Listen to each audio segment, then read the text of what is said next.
ఉండగా మరి నేడు అలసిన మనసుకు ఆసరందించే బతుకు చెక్కా బండి దారి చూపే బండి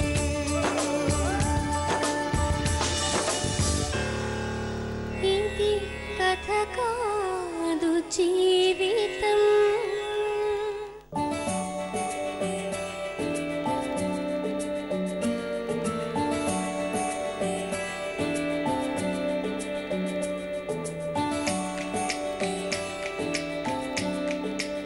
బతుకు జట్కా బండి కార్యక్రమానికి స్వాగతం. ఇది కథ కాదు జీవితం. పుట్టుకతో వచ్చిన రేచీకటి అతని జీవితంలో చాలా విషయాలను అంధకారం నింపింది. భర్తకు ఉన్న సమస్య వల్ల అనుమానంతో తనని వేధిస్తున్నాడని భార్య బాధపడుతుంది. భర్తకు పుట్టుకతో వచ్చిన రేచీకటి సమస్య కుటుంబంలో రేపిన విషాదం ఈరోజు బతుకు జట్కా బండిలో. ఈమె పేరు మంగమ్మ. 9 ఏళ్ల క్రితం నాగరాజుతో ఈమెకు వివాహం జరిగింది. వీళ్లకు 3 ఏళ్ల కొడుకున్నాడు. నాగరాజుకు పుట్టుకతోనే రేచీకటి సమస్య ఉంది. నాగరాజుకు ఉన్న సమస్య వల్ల నాగరాజు తనను అనుమానంతో వేధిస్తున్నాడు అని, సరైన సంపాదన లేకపోవడం వల్ల తన మీదే ఆధారపడుతున్నాడని, కొడుకు ఫిట్స్తో అనారోగ్యం పాలైనా కనీసం పట్టించుకోవడం లేదని తన భర్తను బాగుచేసి తనకు న్యాయం చేయమని బతుకు జట్కా బండిని ఆశ్రయించింది. తన సమస్యను మనతో చెప్పుకోవడానికి మంగమ్మ తన తమ్ముడితో మన దగ్గరికి వచ్చింది. రామ్మా.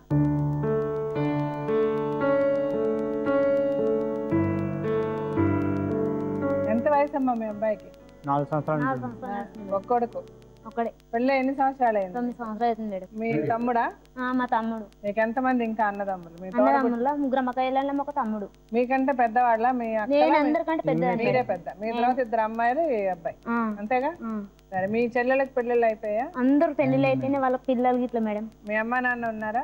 మా అమ్మ వచ్చింది, మా నాన్న ఉన్నాడా? అందరు. మీ ఆయన పేరేంటి? మా ఆయన పేరు నాగరాజు మేడం.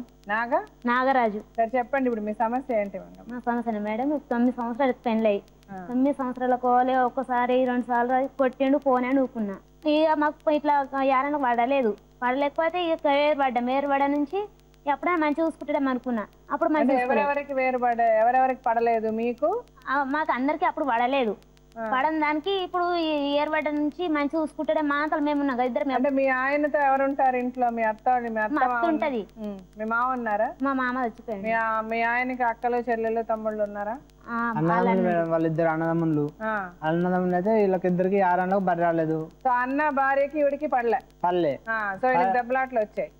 దెబ్బలాట్లు వస్తే వేరుపడ్డారు. వేరుపడ్డాక ఆయన ఎక్కువ తాగడం చేసిండు. కొట్టుడు చేసిండు. మళ్ళీ ఎక్కువ అనుమానం. సో బయట వేరుపడ్డ తర్వాత మీ ఆయనకి మీ అంటే అనుమానం, ఎప్పుడు కొట్టడం తిట్టడం తాగడము, మళ్ళీ మంది మాటలు పట్టుకొని వచ్చి మరీ బూతులు కక్కడము, ఇట్లా కన్నా గుట్టలేడు అనుడు. ఒక 1 ఇయర్ అవుతుంది మేడం. ఇతనికి పిడిస వచ్చింది. ఫిట్స్ వస్తే ఇట్లా ₹1 ఇట్లా పెట్టలేడు. హాస్పిటల్ ఖర్చు ఇట్లా మొత్తం నేనే పెట్టుకున్నా. మరి హాస్పిటల్ పోదాం రా అంటే ఇట్లా రాలేడు.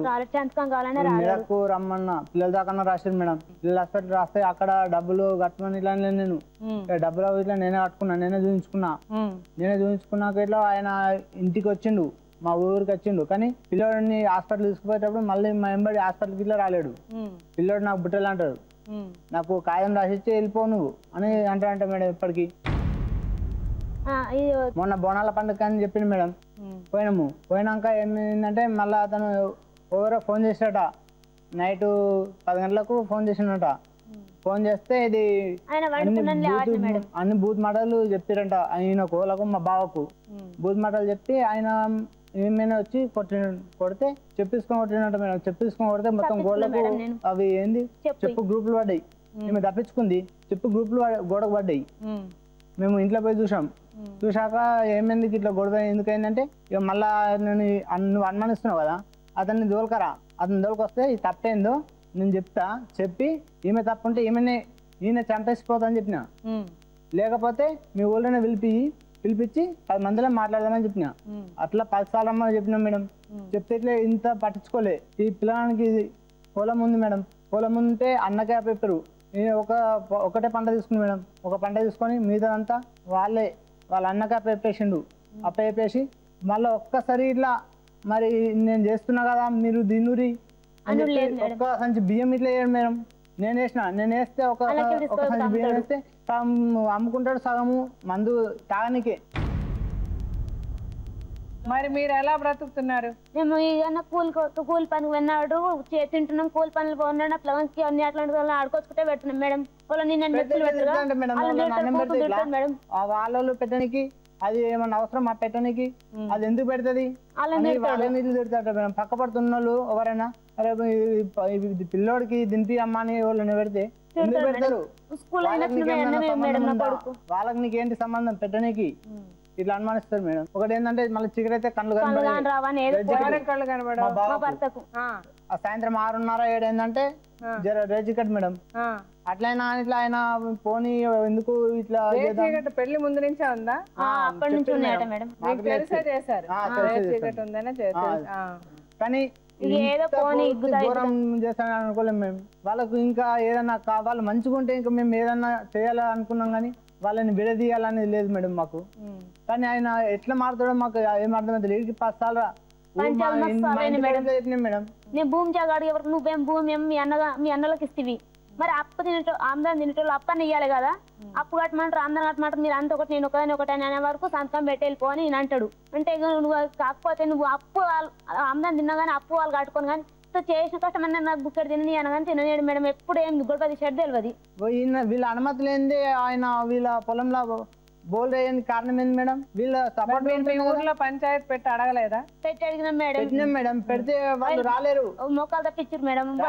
ఒకరు వస్తొక్క రాలే. లాస్ట్ పోతే వీళ్ళ అత్తమ్మ అన్నది ఓకే వీళ్ళ చిన్నమామ ఇట్లా వచ్చింది మేడం మా ఇంటికి పంచాయతీకి. ఇక మరి మీ ముఖం చూసి మేము పంపిస్తున్నాము వీడికి 10 సార్లు లొల్లైంది ఈ లాస్ట్ సరిగా మీ ముఖం చూసి పంపిస్తున్నామని వీళ్ళ చిన్నమామతో మేము చెప్తే వీళ్ళ చిన్నమామతో మేము చెప్తే వీళ్ళ అత్తమ్మ ఏమంటది మా చేపిస్తురా అంటది. ప్రతి దానికి అనుమానం వాళ్ళకు. ఇప్పుడు వాళ్ళకేం కావాలంట మీకేం కావాలి? నాకు ఒక్కటే మేడం వీళ్ళు మంచిగా ఉండాలి మేడం. మేము విడదీయాలని కోరతలేము మేడం. వీళ్ళు కలిసి ఉండాలి. కానీ ఒకటి ఏంటంటే ఆయన బంద్ చేసి కొట్టడం బంద్ చేసి అనేది రావద్దు మేడం. మంది మాటలు పట్టుకొని నేర్పు మాటలు పట్టుకొని వచ్చి నన్ను కొట్టొద్దు అనుభవించొద్దు అట్లా కానీ పానం బాగుండదు మేడం. ఇప్పటిదాకా మా అమ్మ వాళ్ళు పెట్టి 4 ఏళ్ళ కోలే ఇప్పుడు మా అమ్మ వాళ్ళు పెట్టారు మేడం. ఇక ఒకటి మీ పొలం ఏమైంది? ఇప్పుడు మీ పొలం అతను పని చేయట్లే లేదు మేడం. వాళ్ళ అన్న చేసుకుంటుండు ఇప్పుడు. సరే అంటే ఇప్పుడు ఇతను చేసుకుంటే వాళ్ళు ఏం కాదనరు కదా? మల్టపా చేసుకుంటే ఏం కాదన్నారు కానీ నేను ఒంగలేక అమ్ముకుంటారు మేడం.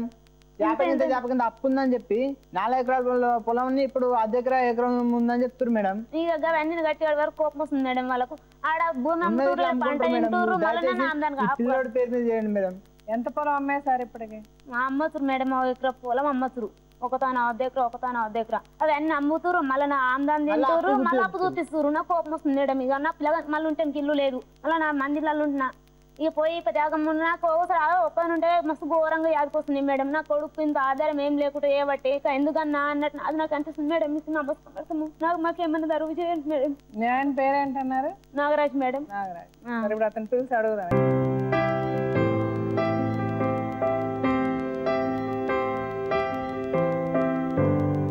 మీరేమవుతారో అన్నగారా?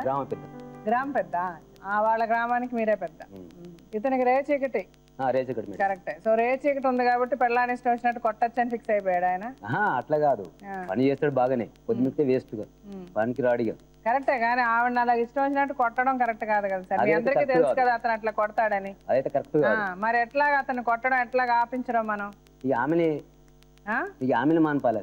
ఆమె ఎట్లా మానిపిస్తుంది? ఆమెను వేసి ఎరగొడుతున్నాడు అతను. ఇష్టం వచ్చినట్టు కొడుతున్నాడు. ఆ పిల్లోడిని కొడుతున్నాడు. ఆ పిల్లోడిని పట్టించుకోవట్లే. కొన్ని వాళ్ళకి ఏమైనా సంపాదించి పెడుతున్నాడా? అది లేదు. అది కూడా లేదు. లేదు కదా పాపం వాళ్ళ కష్టం. చూడండి ఆవిడ ఎలా ఉంది, ఆ పిల్లోడు ఎలా ఉన్నాడు. ఇప్పుడు మీరు ఈ పొలం ఏదో వీళ్ళకి ఇది ఎందుకలా చేస్తున్నారు నాగరాజు? ఏం చేస్తాను మేడం? నువ్వు తాగట్లేదా? ఎప్పుడైనా ఒకసారి తాగుతా మేడం. రోజు తాగుతున్నా మేడం. ఎప్పుడన్నా ఒకసారి తాగుతున్నావు. సో తాగినప్పుడల్లా ఆవిడ కొడతావా? ఏం కొట్టా మేడం. మరి వాళ్ళు నువ్వు మంచిగా చూసుకుంటే కనుక, వాళ్ళు నువ్వు బాగా చూసుకుంటే వాళ్ళు ఎందుకు అట్లా రోడ్లు పెట్టి తిరుగుతారు చెప్పు? ఏం కొట్టా? ఎప్పుడన్నా ఎందుకు కొడతారు? నువ్వు బాగున్నావు, శుభ్రంగా మంచి బట్టలు వేసుకున్నావు, మంచి ప్యాంట్ వేసుకున్నావు. ఆవిడ ఎలా ఉంది చూడు. నీ కొడుకు ఎలా ఉన్నాడు చూడు. భార్య భర్త అంటే ఒకరి మీద ఒకరికి నమ్మకం ఉండాలి. నువ్వు మాట్లాడితే నీ భార్యను అనుమానించడం, కొట్టడం, తిట్టడం నీ ఇష్టం అనుకున్నావా? ఇప్పుడు ఆమె కంప్లైంట్ చేస్తే మీకు తెలియట్లేదు, మీకు ఊళ్ళల్లో ఉంటున్నారు కాబట్టి మీ గ్రామ పెద్దలు పిలిచేస్తారు, మాట్లాడేస్తారు, ఇట్లా పేపర్లు రాసేసుకుంటారు, అన్ని సాల్వ్ అయిపోతున్నాయి అనుకుంటున్నావు నువ్వు. ఆవిడ కోర్టు కేసు పోలీసులు అని వెళ్తే అసలు నీకు ఎట్లా ఉంటుంది తెలుసా నీ పరిస్థితి? పెట్టుకోమంటాడు మేడం, పెట్టుకో చేస్తారు. అదే అండి, మీరు పెట్టారు కాబట్టి అతనికి ధైర్యం. పెట్టుకో అంటాడు. ఆవిడ్ని ఒక దెబ్బ వేస్తే నేను 100 దెబ్బలు వేస్తారు తెలుసా? కాదు మేడం, ఫస్ట్ వాళ్ళ అమ్మాయి అన్నది సంతకం పెట్టిస్తుంటే పెట్టి అని అన్న. ఏ సంతకం పెట్టిమని? విడాకులు ఎట్టి అన్నది. ఎవరన్నారు? వాళ్ళ అమ్మాయి అన్నది మొన్న. అంటే ఓకే, విడాకులు ఎందుకు ఇమ్మంటారు? చూసుకోక నువ్వు సరిగ్గా చూసుకోవట్లేదు కాబట్టి విడాకులు ఇమ్మని చెప్పింది. నువ్వు ఆ పిల్లోడికి ఒక గుక్క నీళ్ళు ఇచ్చావా, తిండి ఇచ్చావా, లేదా ఆవిడకి డబ్బులు ఇచ్చావా, ఒక బట్ట కొని పెట్టావా? ఆ పిల్లోడికి అడుక్కొని తెచ్చి పక్కన ఎవరైనా భోజనం పెట్టినా పెట్టనివ్వంట. నువ్వు పెట్టేస్తే పిల్లోడు అలా ఉంటాడా? నువ్వు శుభ్రంగా ఉన్నావు, నువ్వు టిప్ టాప్ హీరోలా తయారయ్యొచ్చావు. పిల్లోడు ఎలా ఉన్నాడు చూడు. నువ్వు మాట్లాడే దాంట్లో అర్థం ఉండాలి. ఎందుకు అబద్ధాలు చెప్తావు? నువ్వు రోజు కష్టపడి నువ్వు తాగవు, నువ్వు ఆమెను కొట్టవు, నువ్వు రోజు కష్టపడి ఆమె కూలినాలు చేసి ఆమెకు డబ్బులు ఇచ్చి వాళ్ళకి తిండి పెట్టి వాళ్ళని బాగా చూసుకుంటున్నావు. అయినా కూడా ఆవిడకి ఒళ్ళు కొవ్వెక్కి ఇట్లా వచ్చి మా దగ్గర నీ మీద కంప్లైంట్ చేస్తుంది. నేను ఇంతవరకు ఒకసారి కొట్టితేనే గిట్లా వచ్చింది మేడం. కొడితేనే ఒకసారి కొడితే ఇప్పుడు వచ్చేసింది ఆవిడ ఇక్కడికి. కాదు మేడం, నా పెళ్లి అయిన నుంచి ఇప్పుడు 9 సంవత్సరాలు అవుతుంది మేడం. ఎప్పుడు నా దగ్గర 5 నెలలు 6 నెలలు ఉండలే. ఎలా ఉంటుంది నువ్వు వాళ్ళకి ఇష్టం వచ్చినట్టు గొడ్డలు బాగినట్టు బాతుంటే? ఇప్పుడు మంచిగా మేడం, మంచిగా కూడా అట్నే పోయింది మేడం. మీ ఊరు పెద్ద ఆయన కూడా ఉన్నారు కదా, నువ్వు కొట్టావా లేదా వాళ్ళకి తెలీదా? నువ్వు మంచిగా పని చేసి వాళ్ళని చూసుకుంటున్నావా వాళ్ళకి తెలీదా? ఎవరి దగ్గర అబద్ధాలు చెప్తున్నావు నువ్వు? ఆయన పెద్ద ఆయన వచ్చి కూర్చున్నారు కదా నీ పక్కన, ఆయన ఎందుకు ఆయన అబద్ధం చెప్తున్నాడా? మేడం ఫోన్ వస్తే లిఫ్ట్ చేస్తే ఇట్లా తప్పేనా మేడం? ఈమెనే వేసింది మేడం, ఫోన్ చేస్తే ఆయన లాటిండు. మా ఊరు ఈమెనే వేసింది నైట్. వాళ్ళ నాయన చేయబోయింది, వాళ్ళ నాయన చేయబోయింది, వాళ్ళ నాయన చేయబోతే మా ఊరైనా ఒక ఆయన పోయింది. సరే, ఆవిడ కావాలని చేసిందా? వాళ్ళ నాయనకు వాళ్ళ తమ్మి చేయబోయింది కదా చేసింది. బై రాంగ్ నెంబర్ వెళ్ళింది, దానికి కొడతావా నువ్వు ఆవిడ్ని? దాని కొట్టలే మేడం. అల్లం వెల్లిగడ్డ నూనె కోసింది, నూనె కోస్తే కొట్టిన. మంచి నూనె ఒలకోసింది, అల్లం వెల్లిగడ్డ తిననీకే లేదు. ఆమె ఒలకపోతుందంటే నువ్వు మాట్లాడదాంట్లో అర్థం ఉందా? మంచి నూనె ఎందుకు ఎక్కడి నుంచి తెచ్చి ఒలకపోస్తుంది? ఎందుకు ఒలకపోస్తుంది? నేను తెచ్చిన మేడం, తెచ్చిందే ఒలకోసింది. మంచి నూనె తాగుదామని తెచ్చావా? ఊర్లో వస్తారా మేడం? కూరలు వండేంత ఇంట్లో డబ్బులు ఇచ్చి బియ్యం కూరలు అన్ని కొని తెచ్చి పెడుతున్నావు ఇంట్లో నువ్వు? ఇంకో పెడుతుంది మేడం. మరి నువ్వేం పెట్టట్లేదు కదా. ఎందుకు మాట్లాడుతూ నువ్వు బాగా కొనుక్కొని నువ్వు బాగా తింటున్నావు, నేను చూస్తే తెలుస్తుంది. వాళ్ళకి నువ్వేం పెట్టట్లే, అది మీ ఊర్లో వాళ్ళు కూడా చెప్తున్నారు. నువ్వు పొలం ఉండి పొలం కూడా పని చేయవు, మీ అన్న చూసుకుంటాడు నీ పొలం. ఇస్తా అన్నకి ఇచ్చేసిన. మరి ఎందుకు ఇస్తావు మీ అన్నకి? నీ పెళ్ళాం పిల్లలు ఉన్నప్పుడు ఎట్లా ఇస్తావు మీ అన్నకి? ఆమె చదువు కదా, మరి నాకు చీకట్లా కావాలి. పొద్దున్నంతా ఏం చేస్తావు నువ్వు? రాత్రే పొలం పని చేస్తారా? ఈసారి పైసలు లేకుండా వేయలేదమ్మా మేడం. మరి మీ అన్న ఎలా వేసుకుంటున్నాడు? అప్పు కడతాడు నా ఇంత. ఏది అప్పు కడతాడు? అప్పు కడతాడు. నువ్వు ఎందుకు అసలు అప్పులు చేస్తావు? నువ్వు వాళ్ళకి తినడానికి తిండి లేదు, కట్టుకోవడానికి బట్ట లేదు, ఉండడానికి ఇల్లు లేదు. నువ్వు అప్పు చేసి ఏం చేస్తున్నావు? అప్పుడు బోర్లు వేసినాము, 5 బోర్లు వేసినాము. ఎక్కడ వేసావు 5 బోర్లు? పొలంలోనే. 5 బోర్లు పొలం వేసినప్పుడు పొలం నువ్వు చూసుకోవాలి కదా, పొలం పని చేసి పెట్టాలి కదా. ఒక చుక్క నీళ్ళు వాళ్ళేవు. మరి మీ అన్నకి ఎట్లా వస్తుంది చుక్క నీళ్ళు? మీ అన్న చూసుకుంటున్నాడు కదా కుటుంబాన్ని, పొలం పని చేసుకుని కుటుంబాన్ని పోషిస్తున్నాడా మీ అన్న? పోషిస్తున్నాడు కదా సార్ వాళ్ళ అన్న? వాళ్ళందరూ బాగానే ఉన్నారు కదా సార్. నీకు మెయిన్ ఏమైతుందంటే పని చేస్తాం వాస్తవమే, కూలి పని చేస్తాడు వాస్తవమే, మేస్త్రి పని చేస్తాడు వాస్తవమే, పనులు కరెక్ట్ చేస్తాడు. కానీ ఇంటికి వచ్చి తాగినంత మాత్రంలో పోతాడు అన్నట్టు. అది ప్రాబ్లం కాదు, ఒకటే ఉన్నది కానీ అంత మంచి పని చేస్తాడు. ఆ కుటుంబాన్ని వాళ్ళకి డబ్బులు ఇవ్వడు కదా, డబ్బులు కూడా తాగడం ఒకటి. వాళ్ళకి డబ్బులు ఇవ్వడంట కదా సార్ వాళ్ళు చెప్తున్నారు. నా పిల్లోడు ఎలా ఉన్నాడు చూడండి, ఆ పిల్లోడికి వైద్యం కూడా చేయించలేదు. ఆలోచించాలి మేడం. ఒకటి ఏంటంటే ఇప్పుడు డబ్బులు ఇవ్వని పిల్లగాడు ఎట్లా తయారవుతాడు, ఆమె ఎట్లా తయారవుతుంది, ఆ రకంగా కూడా ఉంటది కదా. ఇప్పుడు ట్రీట్మెంట్ అన్నప్పుడు కనీసం ఒక్క సూదిస్తే ఎంత తగ్గుతుంది, బలమైన సూదిస్తే ఎంత తగ్గుతుంది, దీనికి పోరాడితే ఎంత తగ్గుతుంది, మన ఉంటే ఎంత తగ్గుతుంది అంటే తెలుస్తుంది కదా. నువ్వేం కార్యం చేసినావు చెప్పుకోసారి, నువ్వేం కార్యం చేసినావు చెప్పు. నువ్వేం చేసావు చెప్పు అతనికి అని అడుగుతున్నారు. ఇప్పుడు నువ్వు సీకట్ల గిట్ల పోతున్నాక పట్టుకపోయినావు ఎప్పుడన్నా?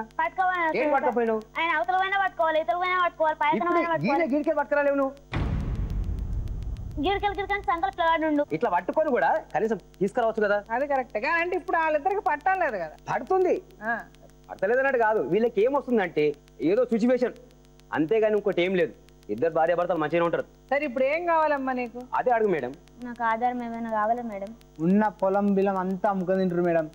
లాస్ట్ కి పిల్లడికి ఏమైనా దరువు చేయండి మేడం. మీరు పెడుతురు అంటే ఎంత పెడతారు మేడం? ఎప్పుడు పెడతారు? పెట్టేది ఎంత వరకు పెడతారు మేడం? అంటే మీరు అనడం ఎక్కడ ఆమె కష్టం చేయలేదు, ఏం చేయలేదు, మొగుడే చూస్తున్నాడు అంటారు మీరు. కానీ సరిగ్గా చూడటం లేదు. మెయిన్ కథ అది. ఒక్కరోజు పోతుంది మేడం, లేక ఒక్కరోజు పోతే కైకిలు పోతుంది, తెల్లారి మళ్ళీ అమ్మగారింటికి పోతుంది. ఆ కైకిలు అడుకొని మళ్ళీ అమ్మకి పోతుంది. కైకిల కోసం అంటే నేను అడకరాలేదు, నేను పోయి రాలేదు. నువ్వు మళ్ళీ వచ్చాక మళ్ళీ ఇంటికానే ఉంటుంది, పోతుంది వస్తుంది మళ్ళీ ఇంటికానే ఉంటుంది.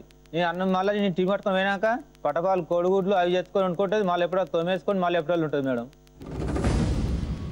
నువ్వు 200 పని చేసినావు, నువ్వు 50 రూపాయలు పని చేసినావా? నువ్వు 10 రూపాయలు చేసినా 10 రూపాయలు లేకపోతే నీ తను 10 రూపాయల కోసం మళ్ళీ 10 రూపాయలు చేసి మళ్ళీ నీకే అప్ప చెప్పేసి నా ప్లాన్ కానీ అబద్ధం ఆడితే అతికినట్టుండాలి.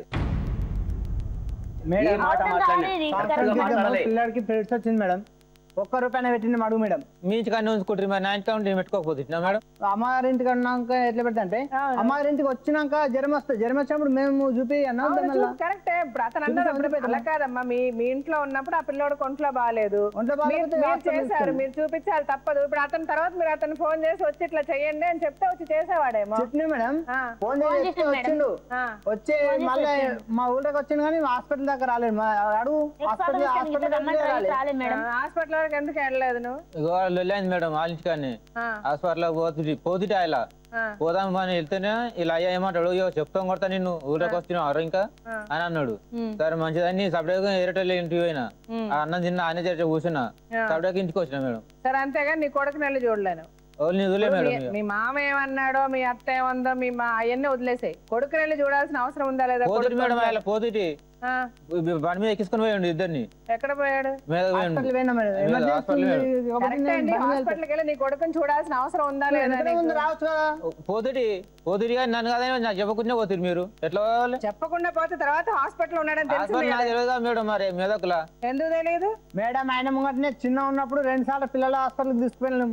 అప్పుడు చూడలేడా మేడం? ఇప్పుడేమో ఎందుకు చూపించారు, మీ ఇంటికాడ ఉంచుకోరు కదా మీరు, అందుకని చూపించారని అనలే. నువ్వు డబ్బులు పెట్టలేదంటే మీ ఇంట్లో ఉన్నప్పుడు మీరు చూపించారన్నాడు అతను. నువ్వు ఎందుకు అట్లా మార్చి మాట్లాడద్దు.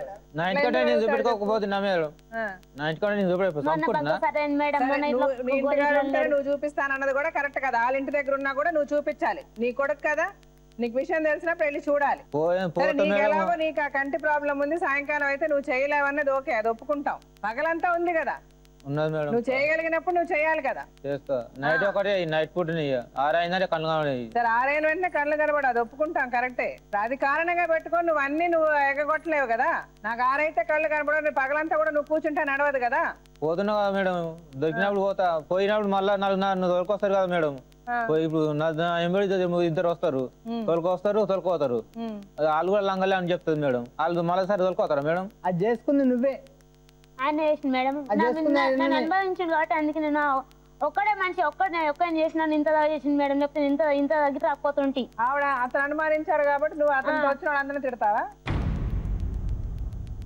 ఇప్పుడు ఎన్ని అతను కొడుతున్నాడు, తాగుతున్నాడు, ఎన్ని వదిలేసేయండి. ఇప్పుడు మీరు ఇలా మాట్లాడుకుంటూ పోతే ఏ పరిష్కారం రాదు. నేను అర్థమవుతుందా? మీరు అతను అర్థం చేసుకోవట్లే, అతను మిమ్మల్ని అర్థం చేసుకోవట్లే. భార్య భర్తలు అంటే ఒకరినొకరు ప్రేమించుకోవాలి, ఒకరినొకరు అర్థం చేసుకోవాలి, ఒకరి కష్టం ఒకరు అర్థం చేసుకొని, ఒకసారి అతను తప్పు చేసిన నువ్వు దాన్ని సరిదిద్దుకోవాలి, నువ్వు తప్పు చేస్తే అతను సరిదిద్దుకోవాలి. అలా ఒక అండర్స్టాండింగ్ లేనప్పుడు ఏ భార్య భర్తలు కలిసి ఉండలేరు. సో ఇప్పుడు మీరు కలిసి ఉండాలను ఫస్ట్ క్వశ్చన్, మీరిద్దరు కలిసి ఉండాలనుకుంటున్నారా లేదా అని చెప్పు నాకు. కలిసి ఉండాలనుకుంటున్నా మేడం.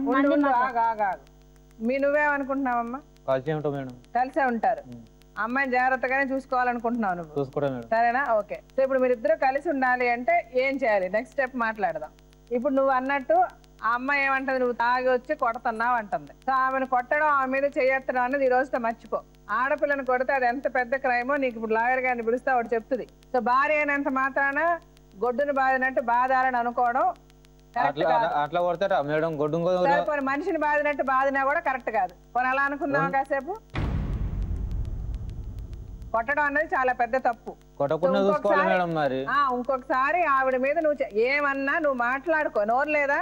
ఆమె మాట అంటే నువ్వు ఆ మాటను, ఆమె ఏదైనా తప్పు చేస్తే నువ్వు సర్ది చెప్పడానికి ప్రయత్నించు, లేదా నువ్వు ఈ తప్పు చేసావే నోటితో మాట్లాడు, చెయ్యెత్తి కొట్టే పని లేదు, ఇంకోసారి ఆమె మీద చెయ్యెత్తకూడదు. అలాగే నువ్వు కూడా మాట్లాడితే నా మొగుడు అట్లాగా నా మొగుడు ఇట్లా కాదమ్మా, భర్త అన్నాక ఒకసారి అలా ఉంటుంది ఒకసారి ఇలా ఉంటుంది, ఒక మాట అటన్నా చిటన్నా ఎవరికన్నా తప్పదు. అతను భరిస్తున్నప్పుడు అతను మిమ్మల్ని నీకు సంపాదించి పెట్టి నిన్ను నీ బిడ్డను చూసుకుంటున్నప్పుడు సరిగ్గా నువ్వు కూడా కొంచెం అటు ఇటు ఉంటే నువ్వు కూడా సర్దుకొని అతనికి ఏది మంచి ఏది చెడని సర్ది చెప్తూ మన జీవితాన్ని మన చేతుల్లో తీసుకొని మనం జీవితాన్ని జాగ్రత్తగా కాపాడుకోవాలి. అది మీ చేతుల్లో కూడా ఉంది. పట్టించుకుంటే ఏదైనా చెప్పొచ్చు మేడం, ఏది పట్టించుకోడు కదా. పట్టించుకోవడానికి ఇప్పుడు పట్టించుకోమని చెప్తున్నాం. ఒక అండర్స్టాండింగ్ గా బతికితేనే కదా మొగుడు పెళ్ళ, లేకపోతే ఎందుకు మీరు కలిసి ఉండడం? ఎవరు బతుకులు వాళ్ళు బతకండి. ఇట్లా తిట్టుకోవడానికి కొట్టుకోవడానికి ఎందుకు మీరు పెళ్లిళ్ళు చేసుకోవడం? మీరు పెళ్లిళ్ళు చేసుకుంటారు చాలని మళ్ళీ పిల్లల్ని వేరే కంటారు వాళ్ళ కర్మకి. పిల్లల్ని కన్నా కరే మనం పిల్లల్ని కన్నా పిల్లల గురించి అన్నా మనం మంచిగా ఉండాలి, మనం జాగ్రత్తగా ఉండాలని ఆలోచన కూడా ఉండదు. మీతో పాటు ఆడు రోడ్లు పడేస్తారు వాళ్ళని. నేను వాళ్ళిద్దరిని పిలుస్తాను మీరు ఒకసారి విని మీరు ఎలా ఉండాలి, నువ్వెలా ఉండాలి, నీ వల్ల ఆమెకి ఏం కష్టం కలుగుతుంది అన్నది ఇప్పుడు ఆవిడ చెప్పింది. అది నువ్వు అర్థం చేసుకొని నీ ప్రవర్తనలో మార్పు తెచ్చుకొని అలా ఉంటానని నువ్వు నాకు రాసివ్వాలి. అలాగే నువ్వు కూడా నీ ప్రవర్తనలో నువ్వు మార్పు తెచ్చుకొని నేను ఇలా ఉంటాను, నేను మంచిగా నా భర్తను ఇట్లా చూసుకుంటాను, నువ్వు కూడా రాసివ్వాలి. మా అత్తగారు బియ్యం వేసిన అంటారు, ఏ లేదు నేను మా మర్దలకు పోయినా మా సడకుని పోతే 10 రోజులు ఉన్నా మేడం, ఒరిగా పోతే 50 కిలో బియ్యం వేసిండు, వేస్తే వీలేసిరని. బియ్యం వేసారా అన్నది మాట కాదు. మీకు పెళ్లి అయిపోయిన తర్వాత వాళ్ళు బియ్యం వేయాల్సిన అవసరం లేదు, వాళ్ళు ఇష్టం ఉంటే వేస్తారు, కష్టం అయితే వెయ్యరు. పెళ్లి చేసుకున్న తర్వాత నేను పెడుతున్నా నాకేం పెట్టింది మేడం? అదే ఆయన పెట్టాడని చెప్తున్నాడు, పెట్టకపోతే ఇప్పుడు వాళ్ళకి తెలుసు కదా పెట్టింది పెట్టలేదని. అసలు వాళ్ళు పెట్టాలని నువ్వు ఎందుకు అనుకోవాలి? వదిలేయి, నా పెట్టాలని ఏం లేదు, వదిలేసే నీ పెళ్ళాన్ని నువ్వు చూసుకో. అదే ఇప్పుడు అమ్మాయితో కూడా చెప్తున్నా, నా భర్త నా ఇల్లు అనుకోవాలి కానీ నువ్వు 24 గంటలు నా భర్త వేరేవాడు అనుకుంటే మటుకు నీ జీవితం ఇలాగే ఉంటుందా? నీ భర్తను అసహ్యం చేస్తే నీకు అసహ్యం కాదా? మరి అది ఆలోచించు ఫస్ట్. ఇది చెప్పేది కూడా మీ ఇద్దరు గురించే. నువ్వు పోయి అమ్మగారింటి కాడ ఈయన పోయి ఇక్కడ ఉండు, అది ఇద్దరు పోతలు ఏమవుతుంది అంటే సంసారం చెడిపోతుంది. నువ్వు రాను వేరే తాగుతాడు పగటిలో, అంతే తాగి పండుకుంటే పని ఎంత ఖరాబ్ అవుతుంది, 200-300 ఖర్చు వేస్ట్ గా. నువ్వు రాకపోతే ఏమవుతుంది, ఇంటికి ఇళ్ళకి బంద్ అవుతుంది, నువ్వు కూడా అన్ని బంద్ అవుతుంది. అది ఎందుకు నష్టం అవుతుంది సంసారం? వాళ్ళకి ఆయన భార్య ఉంటుంది, వాళ్ళ జీవితాలు ఉంటాయి, ఎవరి జీవితాలు వాళ్ళకి ఉంటాయా? మీ అన్న మీ గడపలేరు. ప్రాబ్లం ఎంతసేపు చూస్తారు? ఒక రోజు చూస్తారు, 2 రోజులు చూస్తారు, 3 రోజులు ఇది ఎక్కడ కర్మ, నీ బతుకు నువ్వు బతుకమ్మా అంటారు. అప్పుడు ఎవరి దగ్గరికి వెళ్తారు మీరు? ఇప్పుడు అతను చేసింది రైట్ అని నేను అంటలే, అతను నిన్ను కొట్టడం తప్పు, తాగడం తప్పు, అన్నీ తప్పే. అతను చేయనని ఒప్పుకున్న తర్వాత కూడా నీ జీవితం చక్కబడదు. ఎందుకు చక్కబడదు అంటే నీ ఆలోచన కూడా మారాలి. నేను పిలుస్తాను డాక్టర్ గారు, లాయర్ గారు, ఆయన వచ్చింది, వాళ్ళిద్దరు వచ్చాక మాట్లాడి మీరు ఎలా ఉండాలన్నది మేము చెప్తాము, అలా ఉంటామని మీరు ఇద్దరు ఒప్పుకొని వెళ్ళిన తర్వాత అలాగే ఉండాలి. సరేనా? సరే.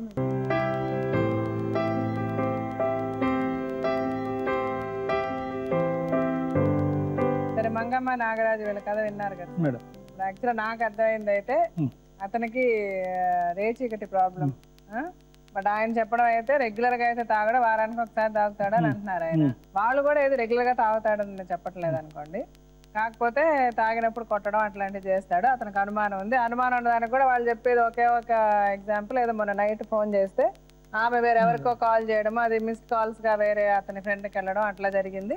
బట్ ఆ కారణంగా నేను కొట్టలేదు, ఆ విషయం మళ్ళీ ఇతనే చెప్తున్నాడు. వాళ్ళ నాన్నకి చేయబోయి నా ఫ్రెండ్స్ చేసింది అన్నది కూడా అతనే చెప్తున్నాడు. చెప్పేదో ఇంట్లో సామాన్లని ఎత్తేసేసిందే నేను కొట్టా, అందుకని కొట్టానని ఇతను అంటున్నాడు. సరే, ఏదేమైనా ఇప్పుడు మళ్ళీ కలిసి ఉంటారంటే కలిసే ఉంటా ఉంటున్నారు ఇద్దరు. ఏం కావాలి అంటే నన్ను తాగద్దు, అతను తాగడం మానేయాలి, నన్ను కొట్టడం మానేయాలి అన్నదే అంటుంది ఆవిడ.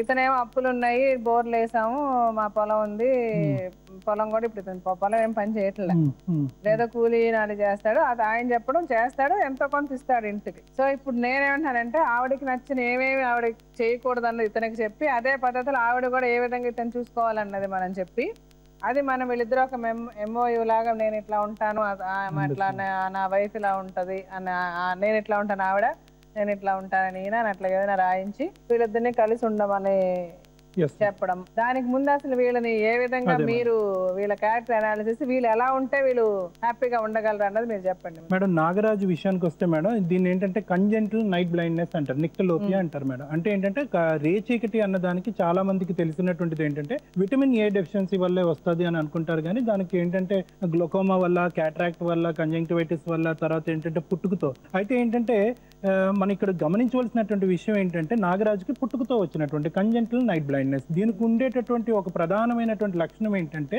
అంటే ఇది ఈ సమస్యకి చాలా ఇంపార్టెంట్ పాయింట్ కాబట్టి చెప్తున్నాను మేడం. అంటే ఏంటంటే ఏజ్తో పాటు డే టైం బ్లైండ్నెస్ కూడా పెరిగిపోతూ ఉంటుంది. సో ఇప్పుడు మన నాగరాజు దగ్గర మనం కనుక్కుంటా ఉంటే కనుక, ఇందాక నేను టెస్ట్ చేసినప్పుడు కూడా ఏంటంటే గ్రాడ్యువల్గా లాస్ట్ 6 months or 2 years బట్టి డే టైం కూడా అతనికి పెద్ద కనిపించట్లేదు మేడం, తగ్గిపోతుంది అనమాట. సో అది మరీ మబ్బుగా ఉండి వెలుతురు తక్కువగా ఉండి ఎండ తక్కువగా ఉండేటటువంటి సందర్భంలో ఆ కనిపించడం అనేది ఇంకా తగ్గిపోతూ ఉంటుంది. యూజువల్గా ఏంటంటే హియరింగ్ డెఫిషియన్సీస్ అంటే వినికిడి తక్కువ ఉండేటటువంటి వాళ్ళకి కానీ చూపు తక్కువ ఉండేటటువంటి వాళ్ళకి కానీ ఒక సెన్సరీ ఆస్పెక్ట్ అంటే ఒక సెన్సేషన్ అన్నది తగ్గిపోవటం వల్ల ఏంటంటే వాళ్ళ ఆలోచన విధానంలో చాలా డిఫరెన్సెస్ ఉంటాయి అన్నది సైకలాజికల్ గా మనం చెప్తా ఉంటాం. ఆ ఫ్రస్ట్రేషన్ ఉంటుంది, ఒక విధమైనటువంటి డిప్రెషన్ ఉంటుంది. అంతేకాకుండా ఏంటంటే వాళ్ళు ఊహించుకునేటటువంటి పద్ధతి అది కూడా కొద్దిగా డిఫరెంట్ గా ఉంటుంది. దానికి తోడు ఏంటంటే ఇతనికి చిన్నప్పటి నుంచి అది ఉండటంతో, పుట్టుకతో ఉండటంతో అతను చూడవలసినటువంటి ఆ కళల ప్రపంచం కానీ ఆ రంగుల ప్రపంచం అది చూడలేకపోవటం చాలా దురదృష్టకరం. అది దానికి మన తరపున పూర్తి సానుభూతి అన్నది ఉంది.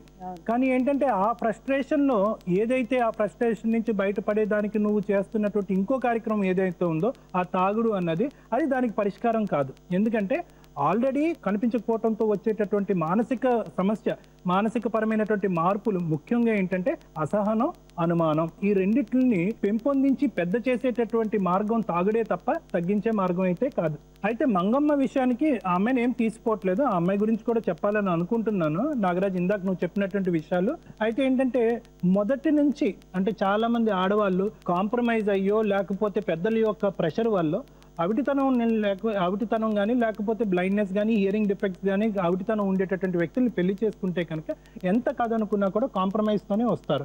అంటే వర్బల్గా ఒప్పుకున్నా కూడా, అంటే మాటపరంగా ఒప్పుకున్నా కూడా ప్రాక్టికల్గా అటువంటి వ్యక్తితో జీవించడం అన్నది నిజంగా ఆ వ్యక్తితో సహజీవనం చేసిన తర్వాతే వాళ్ళకి ఆ పరిస్థితి ఏంటి అన్నది అర్థమవుతుంది.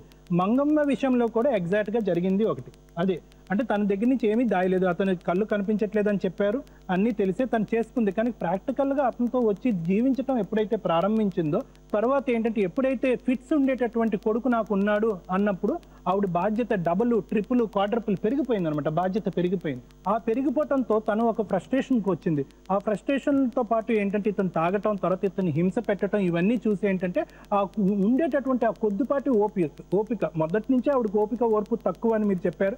దాంతోపాటు ఆ కొద్దిగా ఓర్పు తగ్గిపోయింది. అంటే నేను మంగమ్మకి రానున్న రోజుల్లో నీ భర్త నుంచి నువ్వు కోరుకుంటున్నావు ఏంటమ్మా, ఒకటి అతను సహనంతో ఉండాలి, నిన్ను అనుమానించకూడదు, తాగకూడదు, పని చేయాలి, ఇవన్నీ కూడా నువ్వు పెద్ద లిస్ట్ చెప్పావు. కానీ ఏంటంటే నువ్వు అక్కడ మర్చిపోతుంది ఏంటంటే అతను తక్కువ మందగిస్తున్నటువంటి చూపుతో బ్రతికేటటువంటి కాలం అవుతుంది. రానున్న రోజుల్లో అతని చూపు ఇంకా తగ్గిపోయేటటువంటి అవకాశం చాలా ఎక్కువగా ఉంటుంది.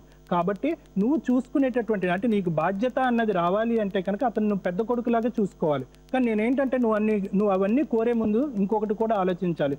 ఫస్ట్ మీ ఇద్దరి మధ్యన మొదట అతను పెళ్ళి అయిన దగ్గర నుంచి ప్రేమ, ఆప్యాయత అన్నది లేదు. ఎందుకంటే ఇద్దరు కూడా అంటే ఏంటంటే కళ్ళు కనిపించినటువంటి భర్త నాకున్నాడు అనేటటువంటి సానుభూతి నీకు, కళ్ళు కనిపించట్లేదు అనేటటువంటి బాధలో అతను, ఇద్దరు భార్యాభర్తలుగా బాధ్యత నుంచి తప్పించుకున్నారు. ఇప్పుడు మరి ఆ కొడుకు బాధ్యత ఎవరిది? ఏ పెళ్ళికైనా మొదటి మెట్టే అదేనమ్మా, నమ్మకం, ప్రేమ, ఆప్యాయత.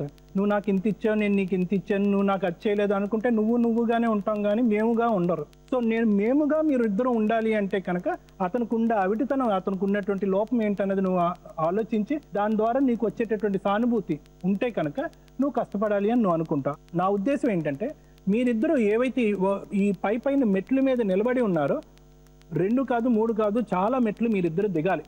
నాకు నా భార్య దగ్గర నుంచి ఇవన్నీ కావాలని నువ్వు కోరుకోవటం తప్పు. అలాగే నా భర్తకి ఇటువంటి ప్రాబ్లం ఉంది కాబట్టి అతని దగ్గర నుంచి నేను ఇవన్నీ కోరుకోవటం అన్నది కూడా తప్పు.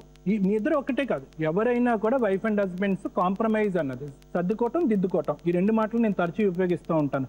ఆ 2 ఉన్నప్పుడే ఆ సంసారం అన్నది సుఖంగా, సంతోషంగా ఉంటుంది. ఆ 2 ఉండాలంటే ముందు ఒకరినొకరు ద్వేషించడం మానేసి ప్రేమించడం మొదలు పెట్టుకోవాలి. అది ఉంటేనే కదా, ప్రేమ అనేది ఉంటేనే కదా అది వస్తుంది. సరే నా భర్తలే చేశాడు, ఒక మాట అన్నాడు, నువ్వు ఎప్పుడు అనుకుంటావు? అతను నువ్వు ప్రేమించిన రోజే అనుకుంటావు. అలాగే నా భార్య సరే అంటే అందరే ఒక మాటను అతను ఎప్పుడు అనుకుంటాడు? నిన్ను ప్రేమించిన రోజు అతను. మీరిద్దరు ఏదో మెషిన్ లాగా పిల్లోడిని కనేశారు. సో ఇక్కడి నుంచి అన్నా మారండి. ఇప్పుడు అతని మనసు నువ్వు అర్థం చేసుకున్నావు, అతను ఉన్న పరిస్థితి నువ్వు అర్థం చేసుకున్నావు, అతని ఆరోగ్య పరిస్థితి ఎలా క్షీణిస్తుందో ఆయన చెప్పారు. అతను మనలాగా కాదు, మనలాగా అతని కంటి చూపు లేదు. సో అతనికి నువ్వు చేదోడు వాదోడుగా ఉండి అతనితో ఎంత పని చేయించుకోగలం, ఎలా చేయించుకోగలం నువ్వు దగ్గరుండి చేయించుకోవాలి. ఇంకా అలాగే నువ్వు కూడా నాగరాజు నా భార్య, నా కొడుకు, నాకు చేతనైంది, నా వల్ల వీలైంది, నేను ప్రతి పైసా వాళ్ళకి పెట్టాలి అన్న వాళ్ళ గురించి ఆలోచించడం మొదలుపెట్టు. దయచేసి నువ్వు చేస్తే సంతోషం, ఇంతవరకు నువ్వు చేసావో చేయలేదో నాకు తెలియదు, నీ మనసుకు తెలుసు. ఇక నుంచి అయినా నువ్వు చేయకపోతే చేస్తే చాలా మంచిది, చేయకపోతే చేయడం మొదలుపెట్టు. అమ్మ, అక్క, అన్న, తల్లి, చెల్లి అందరూ తర్వాత. నిన్ను నమ్ముకొని నీతో వచ్చేసింది అమ్మాయి. ఇక అమ్మాయి జీవితం నువ్వే. ఆ పిల్లోడికి ఇంకెవరుంటారు? నువ్వు తప్ప ఇంకెవరు చూస్తారు నీ కొడుకుని? నువ్వు ఫస్ట్ నీకు వీలైనంత, నీకు చేతనైనంత రూపాయి, 1 పైసానా 2 పైసలు ఏదన్నా వాళ్ళకి పెట్టడానికి, వాళ్ళ కోసం కష్టపడడానికి. నా భార్య నా బిడ్డ అనుకొని నువ్వు బ్రతుకు. నీ భార్య మీద ఎట్లాంటి కోపం వచ్చినా చెయ్యెత్తక ముందు. అలా చేసినప్పుడు నీకు జంతువుకి తేడా లేదు. జంతువులే ఏం తోస్తే చేస్తాయి. మనుషులకి జంతువులకి తేడా ఆలోచన శక్తి. సో ఒక పని చేసే ముందు ఆలోచించగలిగేది ఎవరు? మనుషులు. సో నీకు కోపం వచ్చినా, నష్టం వచ్చినా, కష్టం వచ్చినా తిట్టు. నీకు నచ్చకపోతే ఇంట్లోంచి వెళ్ళిపో, 1 గంట బయట ఎక్కడన్నా ఉండేసిరా. ఆమెను కొట్టడం అన్న మా అమ్మాయి ఎలా ఉందో చూడు. నువ్వు కొడితే భరించే స్థితిలో ఉందా అమ్మాయి? సో దయచేసి ఆ కొట్టడం అన్నది మటుకు నీ మనసులోంచి ఫస్ట్ అది తీసేయి. ఆ తాగుడు కూడా నువ్వు మానేయడానికి ప్రయత్నం, ఎందుకంటే నీ ఆరోగ్యం కూడా బాగాలే కదా. సో నువ్వు వారానికి ఒకసారి తాగడం కూడా మంచిది కాదు. వీలైనంత వరకు అది మానేయడానికి ప్రయత్నించు. దానికి ఏమైనా సహాయం కావాలంటే డాక్టర్ గారిని అడిగితే చెప్తారు. ఇక్కడ 2 ట్రీట్మెంట్స్ కావాలి మేడం. ఒకటి ఏంటంటే బాబు కూడా నెగ్లెక్ట్ అవుతున్నాడు మేడం. వాడికి ఫెబ్రైల్ సీజర్స్ అంటున్నారు, కానీ ఇంకా రానున్న రోజుల్లో వాడికి అంటే ఫెబ్రైల్ అంటే జ్వరంతో వచ్చేటటువంటి ఫిట్స్, వాటి గురించి యూజువల్ గా మనం అంత భయపడవలసినటువంటిది లేకపోయినా కూడా బాబుకి తరచూ ఫిట్స్ వచ్చేటటువంటి అవకాశం ఉంది. కాబట్టి మీరు ఖచ్చితంగా న్యూరాలజిస్ట్ గానీ లేకపోతే న్యూరో సైకాట్రిస్ట్ ఎవరో ఒకరిని కన్సల్ట్ చేసి ఫిట్స్ కి సంబంధించినటువంటి ట్రీట్మెంట్ ఇప్పించాలి.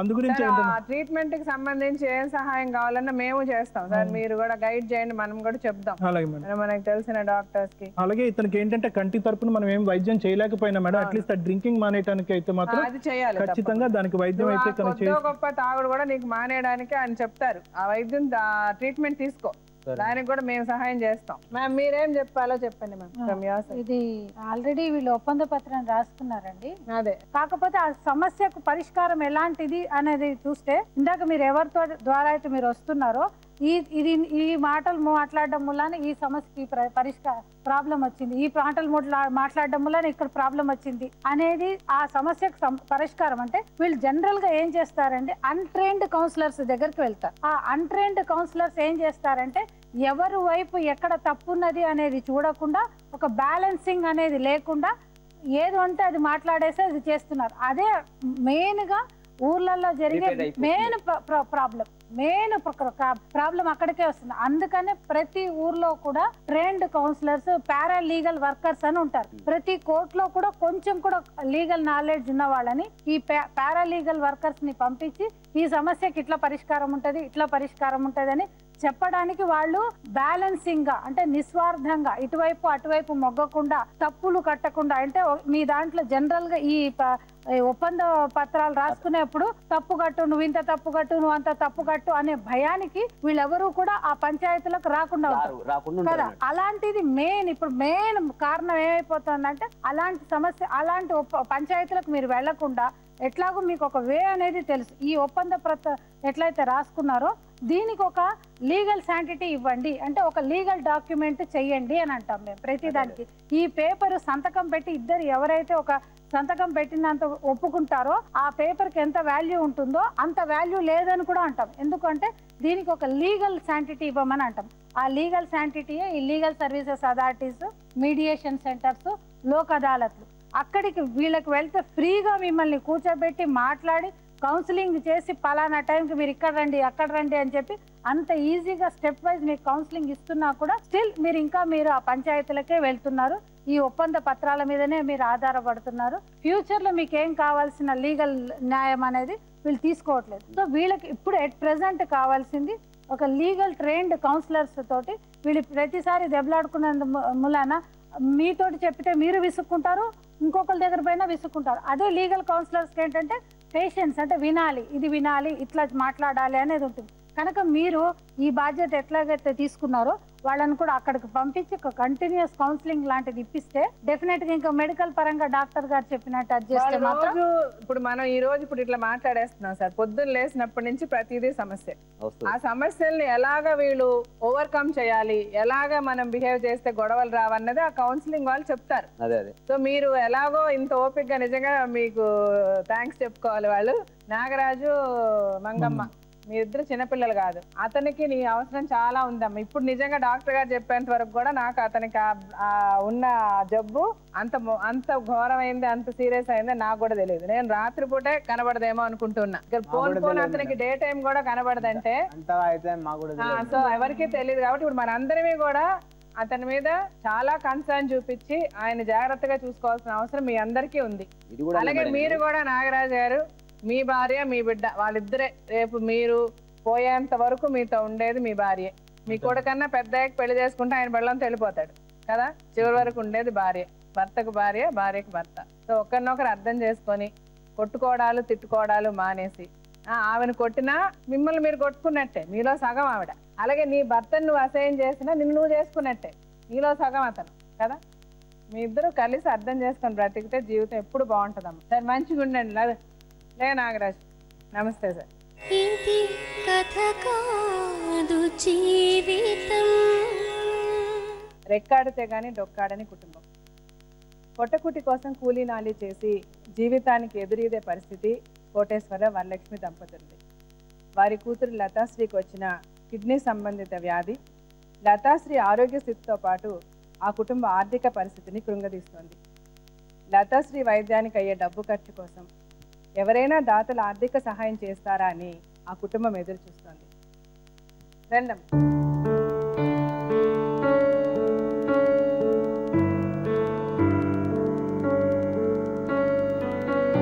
మీరేం పని చేస్తారండి? Auto driver. Auto driver. మీ సొంత ఆటో ఉందా? సొంత ఆటో ఉండేది, అదే అమ్మేసి మళ్ళీ వేరే ఆటో. దేనికి అమ్మారు? ఆ పాప వైద్యం గురించి. పాపకి ఏమైంది యాక్చువల్గా? ప్రాబ్లం అని అన్నారు మేడం. అందులో నీ నరం బ్లాడర్ ఉంటుంది కదా, ఆ బ్లాడర్ పనిచేయట్లేదు అని చెప్పారు. బ్లాడర్ వల్లే ప్రాబ్లం వచ్చిందని చెప్పారు. అంటే ఇప్పుడు ఏం చేయాలన్నారు వైద్యం? వైద్యం ఇక్కడ అపోలో హాస్పిటల్కి వచ్చాం మేడం. అంటే కిడ్నీ మార్పు చేయాలన్నా? మార్పిడి అవసరం లేదు, డయాలసిస్ అన్నారా? నరం ఏదో అందులో చచ్చిపోయింది అంటున్నారు. అది స్కాన్ తీస్తే అది చెప్తారంట డాక్టర్ గారు. సో ఎంత ఖర్చు అవుతుంది అన్నారు? ఇంత అని చెప్పలేదు మేడం. ఆ రిపోర్ట్ తీసుకొని వస్తే చెప్తాను అన్నారు మేడం. ఇంత స్కాన్ తీయడానికి ఎంత అవుతుంది? 10,000-15,000 అవుతుంది అంట. స్కాన్ చేయించడానికి 10,000-15,000 అవుతుంది. ఆ 10,000-15,000 ఇచ్చి మీరు స్కాన్ తీసి వాళ్ళకి ఆ స్కాన్ రిపోర్ట్ తీసుకెళ్తే వైద్యం ఏంటి ప్రాబ్లం ఏంటి చెప్తాను. ఇప్పుడు అమ్మాయికి ఏంటి ప్రాబ్లం యాక్చువల్ గా? Urine problem madam, urology. Urine అంటే తన యూరిన్ సరిగ్గా యూరిన్ అలాగా వెళ్తుంటే కానీ కాలంటే కారిపోతుంది. Okay okay. సో తనకి తెలియకుండా యూరినేషన్ అలాగా సన్నగా అలా ఉంది, సరిగ్గా తినడం వీళ్ళగా ఉండేది మేడం. వ్యాధి 7వ సంవత్సరం కానీ మొదలైంది. ఆ పాప అలా ఎండిపోతుంది రోజు. అంటే బాగానే తింటది, తిన్నా కూడా అలాగే ఉంటుంది. ఇంత కొద్ది అన్నం తిన్నా సరే వామిటింగ్స్ అయిపోతాయి. వామిటింగ్ అయిపోద్ది. సో ఇప్పుడు మీరు డాక్టర్స్ దగ్గర తీసుకెళ్తే ముందు స్కాన్ చేయించి ఆ రిపోర్ట్ వస్తే వైద్యం ఏంటో చెప్తామన్నారు. ఇప్పుడు మీకు స్కాన్ చేయించడానికి మీ దగ్గర డబ్బులు లేవు మేడం. ట్రైన్ ఛార్జీలు కూడా లేకుండా వస్తాం మేడం. ట్రైన్ ఛార్జ్ అటు నుంచి 4,000 తెచ్చాను మేడం. చేస్తా 4,000 అయిపోయింది మేడం. 4,000 అయిపోయాయి. ఇప్పుడు ఎక్కడ ఉన్నారు మీరు? ఇప్పుడు అపోలో హాస్పిటల్ రాత్రి పడుకున్నాం. అక్కడే పడుకున్నాం. ఇప్పుడు స్కానింగ్ ఎక్కడ? అపోలోనే అక్కడే చేయించాలి.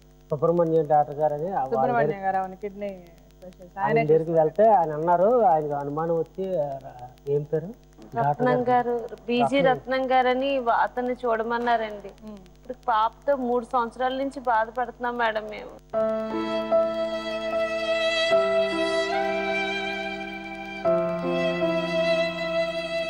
బాధపడుతుంటే ఇంతవరకు యూరిన్ బ్యాగ్ తోనే ప్రాబ్లం అని అనుకునేవారండి. ఆ బ్లాడర్ లోకి ఒక 20 ml యూరిన్ వెళ్ళగానే బయటికి పాస్ అయిపోతుంటదండి. తనకు తెలియకుండానే పాస్ అయిపోతుంది బ్యాగ్ది. అయితే తరచూ గోర్లు కొరకడం అది చేస్తుందండి. నరాల బలహీనత వల్ల అలా చేస్తారట. 7వ సంవత్సరం వచ్చిన దగ్గర నుంచి ఎదుగుదల కూడా ఆగిపోయిందండి. తరచూ రోజు జ్వరం, వాంతులండి. ఇంత అన్నం తినింది అనుకోండి, అది వెంటనే ఇలా గుండు పట్టుకొని తలగడ ఎత్తిపెట్టి పడుకోబెట్టకపోతే వాంతి అయిపోద్దండి. స్కూల్లోని అలా పాస్ కేస్తూనే ఉంటుందండి, రాత్రి పగలు పాస్ కేసేస్తూనే ఉంటుంది. అలా ప్యాడ్స్ పెట్టి పంపిస్తాను, లేదంటే తరచూ జ్వరం ఉంటూనే ఉంటుందండి, తగ్గదు వాంతులు. నెక్స్ట్ ఏంటంటే ఇప్పుడు 3 సంవత్సరాల నుంచి మా దగ్గర మేము దాదాపు 4-5 లక్షల వరకు ఖర్చు పెట్టాం. డాక్టర్ దగ్గరికి వెళ్తే ఫీజు అన్ని ఖర్చు, ఉన్న వస్తువులు అవన్నీ అమ్మేసుకున్నాం మేడం. ఇల్లు అది మా ఆర్థిక స్తోమత అంతా పోయిందండి. ఆర్థిక స్తోమత మా నాన్నగారు వాళ్ళు ఏమీ సహాయం చేయలేని పరిస్థితి. మా నాన్నగారికి 4 ఆడపిల్లలు. తర్వాత మా అత్తగారు వాళ్ళు కూలి పనేనండి, ఈయన ఒక్కరే కొడుకైనా కూలి పనే మేడం. వాళ్ళు ఏమీ చేయలేని స్తోమతలో ఉన్నారు. మీరు ఎక్కడ ఉంటారు? వైజాగ్ లో ఉంటారు. ఈ డాక్టర్ గారితో ఒక పేపర్ కటింగ్ ఇంకొక ఆమె ఇచ్చారండి. మా వైజాగ్ లో డాక్టర్ స్పెషలిస్టులు అందరూ చూసారు.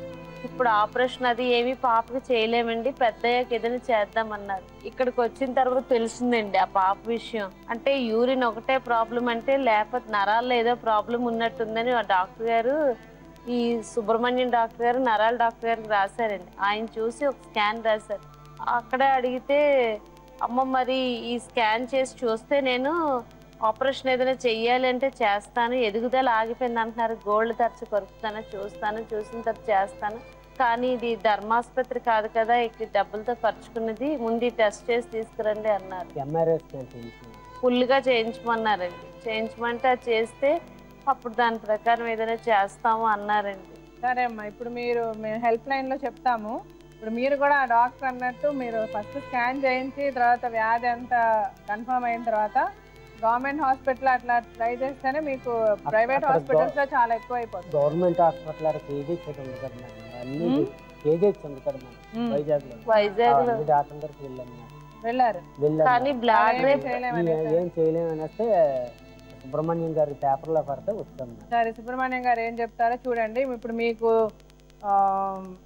హెల్ప్ చేయమని రిక్వెస్ట్ చేస్తాము హెల్ప్ లైన్లో. సో మీకు ఎవరు ముందుకు వచ్చి హెల్ప్ చేయడానికి వచ్చినా ఆ హెల్ప్ మీకు అందజేస్తాం. అలాగే మాకు చేతనైన సహాయం కూడా మేము చేస్తాం. ఓకే. సో కోటేశ్వరరావు గారు, వరలక్ష్మి, లతాశ్రీ వీళ్ళ గురించి మీరు మొత్తం తెలుసుకున్నారు. ఆ పాప దీన స్థితి అందరం చూస్తున్నాము. సో మీలో మనసున్న ప్రతి ఒక్కరూ దయచేసి మీకు చేతనైన సహాయం ఎంతైతే అంత ఆ కుటుంబానికి చేసి ఆ పాపని రక్షించమని కోరుకుంటున్నాను, వేడుకుంటున్నాను. Thank you so much.